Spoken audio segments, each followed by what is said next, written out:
Welcome to SilverC Review!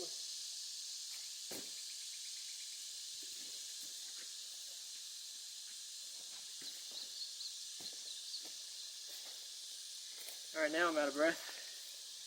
Welcome to SilverC Review. This podcast will have an introduction, a movie review, movie recommendation, has some jokes and quotes, and Inside the Intorvert section. So, all the times are listed down below. If you want to watch certain sections, skip a certain section, feel free to do so. And if you want me to look at reviewing a certain movie, just let me know and I'll check it out. Just comment anywhere. That was really, I think it's so hot out here, that actually took a lot of work. Movie watched, Blade, giving that one a 6 out of 10, like the old Blade movie with Wesley Snipes, is that his name? I think the movie gets a lot of hate, but for me, maybe it was just the time I was born, but even watching it now, he seems like a badass. Like, just the way he dresses and acts and everything, it looks awesome, so I like it mainly because of him.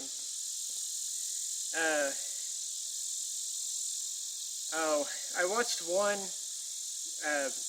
I watched a part of one. I haven't completely finished it, so I don't want to give it a rating, but it was called The Life and Times of Judge Roy Bean. It was from 1972, and everything I saw of it was really good. I just can't give it a full rating until I watch it all, but I'd recommend at least checking it out. It's not going to be my recommendation of this podcast, but there it is. And I really haven't seen many other movies. Everything with me right now went as well as it possibly could have. Within a week or two, I'll be back to everything being normal. I can get my normal life back and start uploading and not have all this complicated stuff going on. So I'm almost there. Of course, by the time this airs, I should already be there, but so I'll be able to watch a ton more movies and talk about them and more stuff like that. I can hear cattle. I think there's some around me somewhere, but I don't think they're gonna walk behind me. That would be really cool though. Anyways, so we're gonna go on to the movie review. This one's gonna be Super Troopers 2. Giving this one a 6 out of 10. And there will be spoilers. Not really a whole lot to spoil in this movie. It's just a comedy, but if you haven't seen it and don't want anything at all spoiled, don't listen to this podcast. So going into it, I really appreciate them explaining what the band was. It was kind of comical how they say exactly the information we would need to know about the band. And it was a very crazy bus ride and a crazy bus in general. And it's a shame that it was all a dream. But for it being a opening, it was definitely a wild ride. No pun intended. Actually, pun intended. So when the dude wakes up, he is laying on insulation. Why? Like, I don't know if there's different types of insulation out there, but I know my first experience with insulation was after a tornado when I was really young. I was just picking it up with my bare arms, and I became miserable within an hour. Like, it itched, but if I scratched it, it hurt.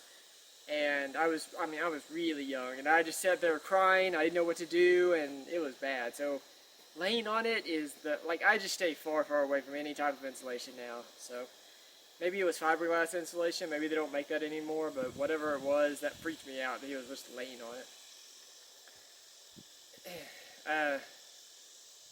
I liked the stereotypical Canadian talking back and forth whenever they were in the car, because a lot of it's actually stuff you hear in Canada, so that was pretty good. Keep looking around and see if there's any cows. It was kind of a weird preparation, like, fix-up montage. It wasn't really all that funny, so it didn't really work for me that much. The movie overall does have some really good laughs though, so on par with the first one. I probably would have given the first one around the same score. So the dude swallowing M&Ms really freaked me out. I'm not good at swallowing anything. Like, I can do like Benadryl and like Claritin as little bitty allergy medications, but anything bigger than that, I have to like crush up. And so watching him swallow M&Ms just, I don't know, ran all over me. And it was weird how he chewed up the pills but swallowed the M&Ms, and the dude even points it out, which that actor really plays a good, strange person. Like, just everything about him is annoying and weird and just like, get away. There will be some road noise in this one. This road behind me's got a lot of truck traffic on it, so if you hear it, that's why. I've never really seen a guy and a girl on a strip stage before like that. I mean, usually it's one or the other, so this truck's a little louder. I'm sweating a lot. Right in the sun.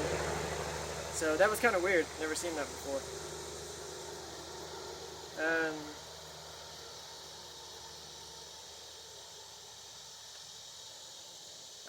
Since I've been to Canada multiple times, it was kind of very obvious to me that their accents were just way off. Like, I feel like a lot of them were actually trying to sound like Canadians, and a lot of them did not succeed, so that was kind of annoying. I don't really, like, I can kind of understand if they were just kind of making a joke, but I don't think that's what they were going for.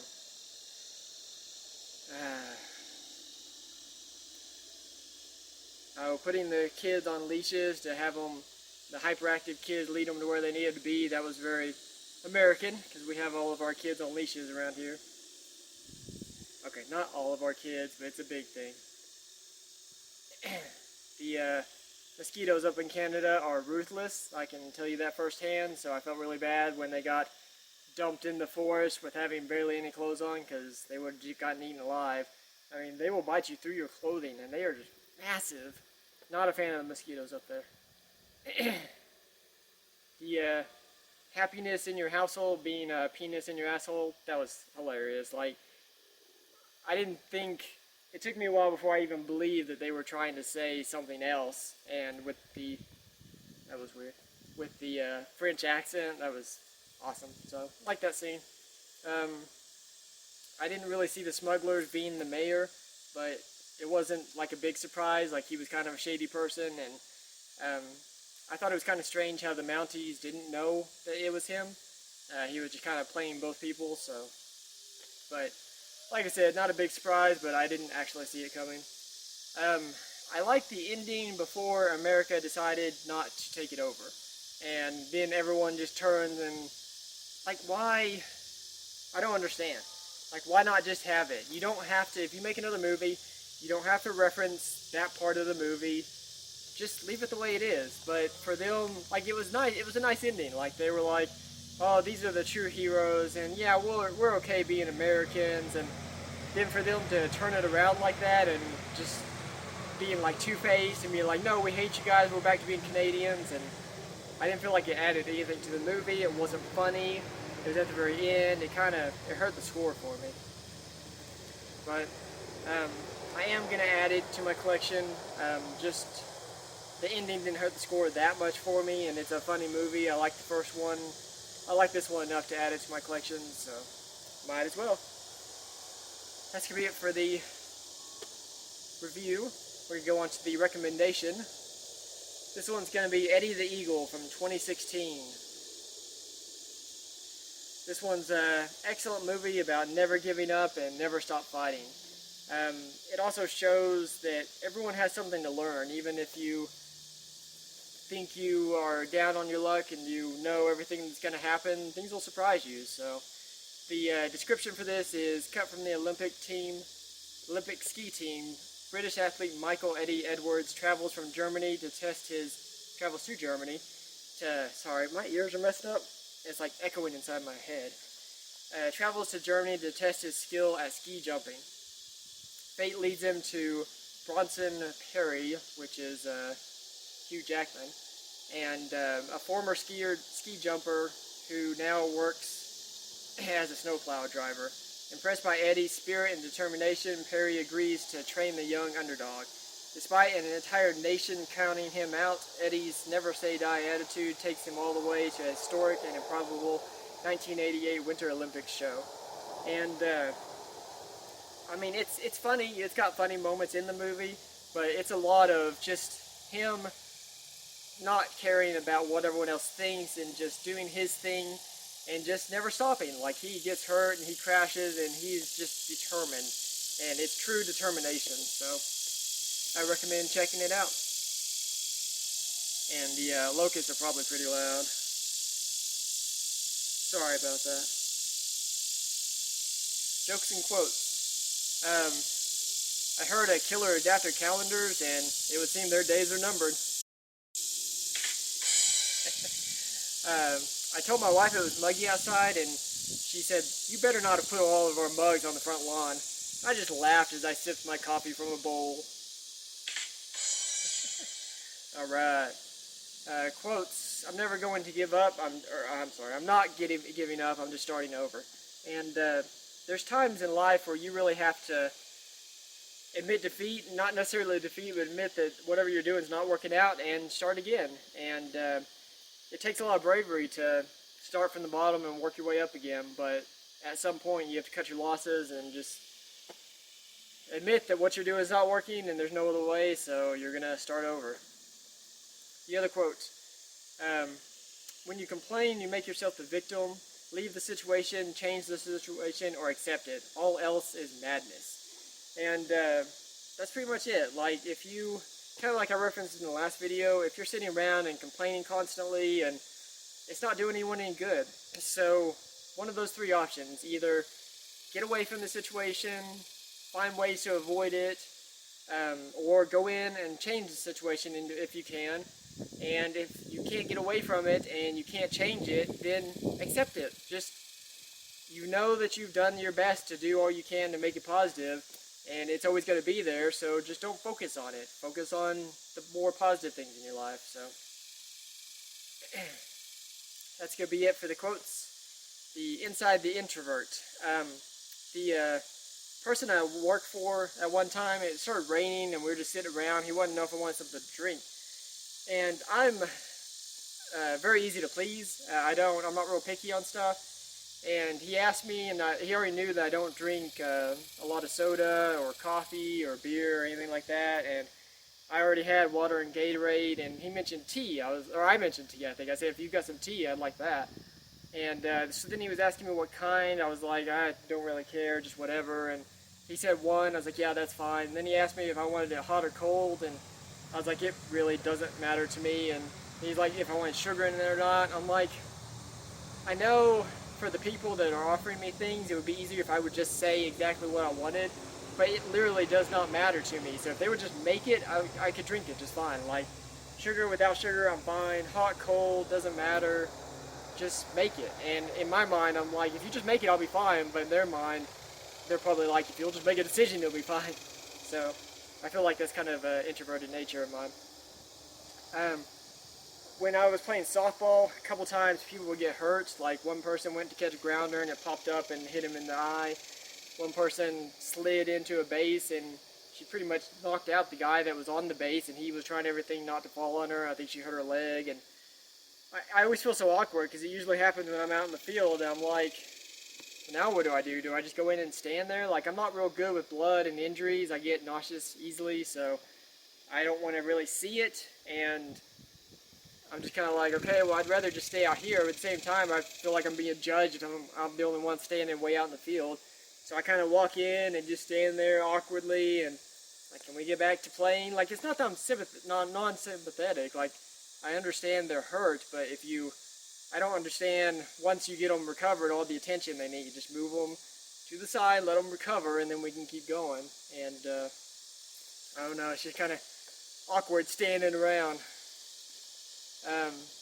I was at my friend's uncle's house, and he wanted to show me this artwork of this really thick wood in 4 pieces that had been burned to look like a wolf. And it was really cool. I like it. I mean, I like artwork, I like photography and stuff. But he was wanting me to experience exactly what he experienced when you see the artwork, and I wasn't quite there. But I mean, we stood there for like 15 minutes looking at it, and then he wanted to come show me something else, and then he was showing everyone else the artwork, and it was just very awkward. Like, I was just standing there, and he's like, you know what?